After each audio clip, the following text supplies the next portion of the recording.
Bună seara și bine te-am regăsit, am vrut să zic, deși suntem la așa o distanță mare, mi-ești așa de aproape de suflet încât mi-e tot timpul o bucurie să te revăd. Alexandra, știu că am stabilit că vom discuta de data aceasta despre stres, dar am revăzut materialul precedent și mi-a rămas o întrebare care mi se pare destul de importantă, și anume, ai vorbit de trauma de dezvoltare, da? Practic, cum creierul nostru, în perioada în care trăiește, experimentează o traumă, se oprește în dezvoltarea sa. Și vreau să te întreb cum se întâmplă efectiv în privința creierului. Creierul apucă să-și, de fapt, gap-urile acestea, pauzele acestea în dezvoltarea lui, le poate recupera vreodată? Și dacă da, cum se întâmplă treaba asta? Și, în esență, pauzele acestea, dacă sunt șocuri repetate sau traume repetate, pot afecta în mod definitoriu un om sau există soluții sau mecanisme prin care creierul se regenerează de fiecare dată și are această putere de fiecare dată să își recupereze, să preia din nou avântul, ca să zic așa. Yeah, thank you so much, Alexandra, for having me. It's always such a great pleasure. These are great questions. Absolutely. So when we talk about traumatic experiences, during childhood or any kind of aspect, and especially during childhood, when we talk about like 21 years, especially when the brain develops enormously during those stages, and each stage in our life has a developing factor. So when I say that this occurs, like I've mentioned this before, the brain is meant for survival. Therefore, if we're going through a traumatic time in our life, then automatically when we're saying something is traumatic, then we're talking about scared, we're talking about fearful, we're talking about shame, we're talking about guilt, we're talking about a lot of things that could happen in the same time to an individual. Therefore, like I've mentioned before, the brain is meant to survive. So when that occurs, basically we go into our emotional side of our brain, which when I say that, I mean that we go through a part where it's a trauma response. So with trauma, we have trauma responses, and there's a few trauma responses. There's 4 of them. There's flight, fight, freeze, and fawn. Each one has their own survival mode to help the individual survive. Therefore, when these trauma responses occur to a traumatic situation, your brain is there to survive. So it doesn't quite think about consequences. So with that being said, let's say with addiction, we might have a trauma response to flight, which means to go away, to ignore, to avoid, to just go away from the issue. And we're coping in a way due to our circumstances. Another good example of a trauma response is fight. So many people do we see that get very angry and they start to fight, right? So they don't think about the consequences that might happen. They might get arrested, they might get injured, they might injure someone else, whatever it is. So with that being said, our brain is meant to survive. Therefore, we're not actually able to process what might be beneficial. So when we're emotionally charged, then we're unable to really process what's going on in front of us. Therefore, other parts of our brain become underdeveloped. So with that being said, let's say like a perfect example would be, let's say like with fight. So our response is fight. So when someone triggers us, whatever that is, our trauma response might be to fight. Therefore, to even be able to think of a different way of being, of coping with that, then we need to even realize that we have an issue. And that comes within our subject again, to be vulnerable, to admit to yourself that this behavior is not actually quite positive. So those areas become underdeveloped. But with that being said, yes, you can create new neural pathways and understanding that this behavior is not beneficial to me. It's not beneficial to my values, to the way I'm being in the world. It is affecting my way, like I'm causing issues, and that could be with addictive patterns as well. Therefore, we can create new neural pathways in changing that behavior. With that being said, each time you're going to want to, your brain, of course, has been programmed from the past, and it's always going to want to go back to what it's used to the old neural pathways, because the brain is meant for comfort and not necessarily to evolve. We don't use that much of our brain. The brain is actually extremely, extremely lazy. So yes, but with that, there's always hope. So the brain will regenerate itself, and you can develop and you can evolve at any stage of your life. Asta vreau să te întreb. Deci, pe tot parcursul vieții se pot produce aceste recircuitări, ca să spun așa, în creier? Yeah, Da? Adică absolutely. If we're healthy, of course, like with that being said, the brain does need nutrition as well. So it needs sleep, it needs, great water intake. Like you do need all the other resources, and you do need to be, healthy in the sense of like, you don't have Alzheimer's or any Parkinson's or any kind of, illness, mental illness that is chronic or really taking away from your memory or anything like that, that it will be difficult for you to create new neural pathways. But if nothing like that is put in play, and even with that being said, there's different ways into supporting someone going through that. But if you don't have any kind of Parkinson's or Alzheimer's or anything quite like that, then you would not, you can develop it, your brain, and create those new neural pathways. crearea acestor legături, cum spui tu, neuronale, da? Are legătură cumva și cu faptul că în procesul acesta de creare de noi legături neuronale se creează și mecanisme prin care persoana reușește să gestioneze mai bine trauma cu care s-a confruntat?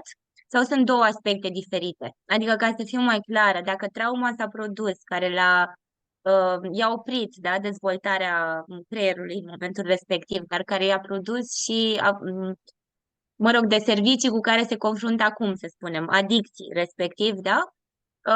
Trauma se vindecă separat, prin, așa cum ne-ai spus și tu, psiholog sau alte soluții pe care le folosim, dar impactul pe care îl are inclusiv recuperarea prin aceste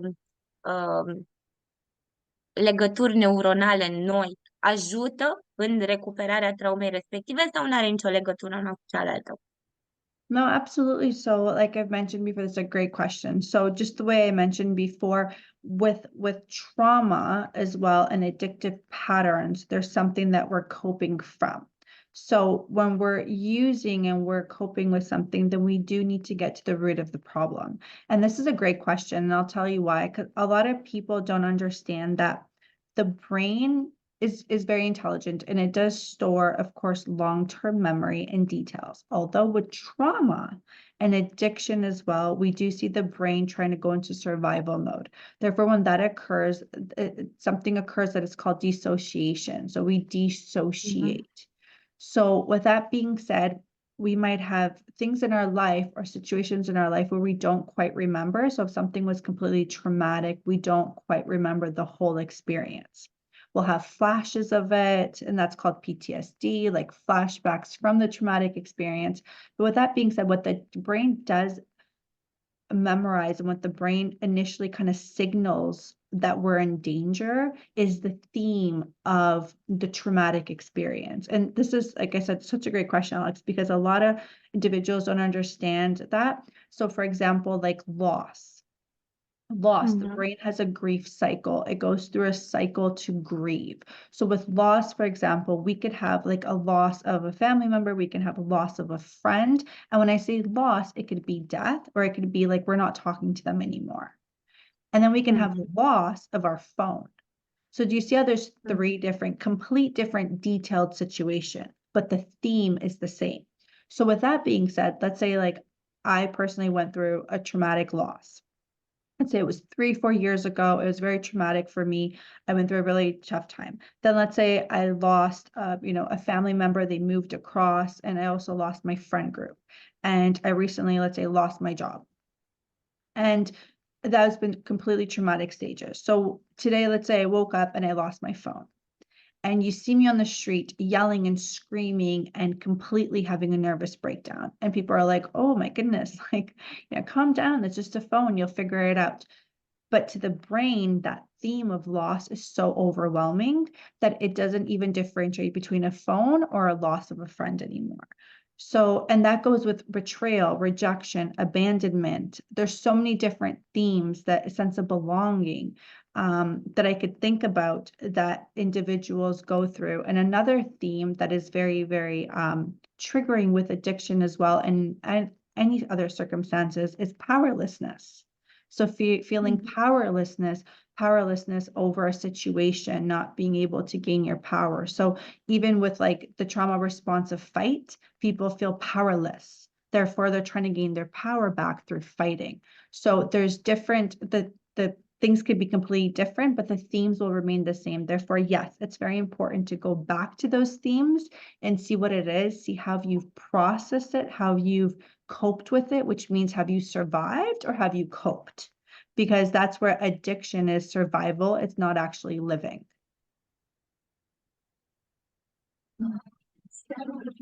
A fost atât de interesantă discuția încât amânăm discuția cu stresul, pentru că vreau să te întreb pe marginea ceea ce ne-ai explicat până acum. Foarte interesant. Supraviețuim sau ne adaptăm? Și atunci vreau să te întreb dacă există disocierea, dacă se instalează disocierea și o persoană nu își amintește prin metodele clasice de terapie episodul traumatic care a creat disocierea, care ar fi soluțiile prin care ar putea persoana respectivă să ajungă la miezul problemei? E o soluție regresia sau, nu știu, hipnoza sau, nu știu, sau alte terapii sau despre ce am putea vorbi ca unelte în acest sens? Yeah, that's a great question. So with that being said, yes, so there is, of course, hypnosis, which is always great. There's EMDR therapy, which is one of the best therapies for trauma related issues, sorry. And EMDR also helps with rewiring the neural pathways. But another thing that is, you know, these things might be really expensive or really hard to find, or you don't know, but with any kind of trauma experience, we all have a narrative. So a story that we tell ourselves. So it could be a story that we're the victim. It could be the story that someone, regardless of that, we have a story to it. So with that being said, the most important thing is going back into that traumatic event. So even if we don't remember the whole traumatic event, it's super important to look within what is our story to the traumatic event and how is our narrative enabling us or with us? Is it for us or is it against us?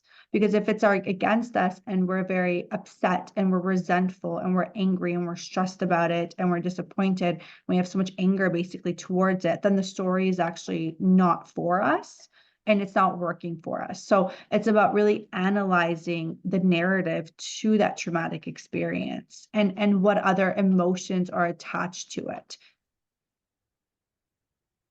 Ok, și dacă analizăm povestea și ne dăm seama de emoții, de-abia de acolo trebuie să ne preia un specialist, ca să spun așa, care să ne conducă pe calea vindecării traumei respective care a produs disocierea, nu? Yes, so we would need to see like a therapist and see what we could do. One little exercise that is quite interesting that we do in therapy is getting the patient to write down their story exactly the way they see it. And then we ask the patient to write the story without the emotion in it. Just the story, without any emotions, without any feelings, without anything. Then we ask the patient to write the story within someone else's lens, how they would see it, but just the narrative of it. And another way we ask the patient to write the narrative, the story again, with perceiving the whole picture, but in a positive aspect. So now they're taking something very traumatic, they're taking out all the emotions, and then with that being said, whatever story they're getting, they're making someone else write it. How would someone else write it with seeing this without the emotion? And then how would you take that and write it with a positive aspect? So this way you're taking something so negative, an experience that is probably 100% negative. And I've had, patients and clients as well that are, survivors of sexual abuse and, and it's something extremely traumatic to them where they felt extremely powerless and taken advantage of and very vulnerable. So it's very much of seeing different aspects of it. And even with something that is so gruesome and so horrific to individual, they come out with the story of like, I did have power. I did make it through. I am surviving. I can tell my story. I can support others. I've created other coping mechanisms. So there's different empowering factors to any traumatic experiences that unfortunately we don't really perceive when we're going through it. Extrem de interesant tot ceea ce ne-ai spus și mă duce cu gândul la voință. Pentru că poate până ajungem la specialiști trebuie să ne regăsim și puterea voinței în interiorul nostru pentru a face anumite lucruri și de a ne ține constant, de a scrie, de a ne analiza. Și aș vrea să ne auzim în filmările viitoare, să ții minte că aș vrea să abordăm și această chestiune a voinței. Ce înseamnă ea? Cum o putem clădi? Cum o putem aborda? Cum putem să o valorificăm, să o punem în valoare? Pentru că probabil că noi toți o avem, dar nu știm să o manageriem sau să o folosim. Mulțumesc încă o dată foarte mult, Alexandra, pentru toate explicațiile tale din seara aceasta și ne revedem curând. Thank you so much, Alexandra. It's always such a pleasure, and I look forward to it. Have a lovely evening. Bye-bye.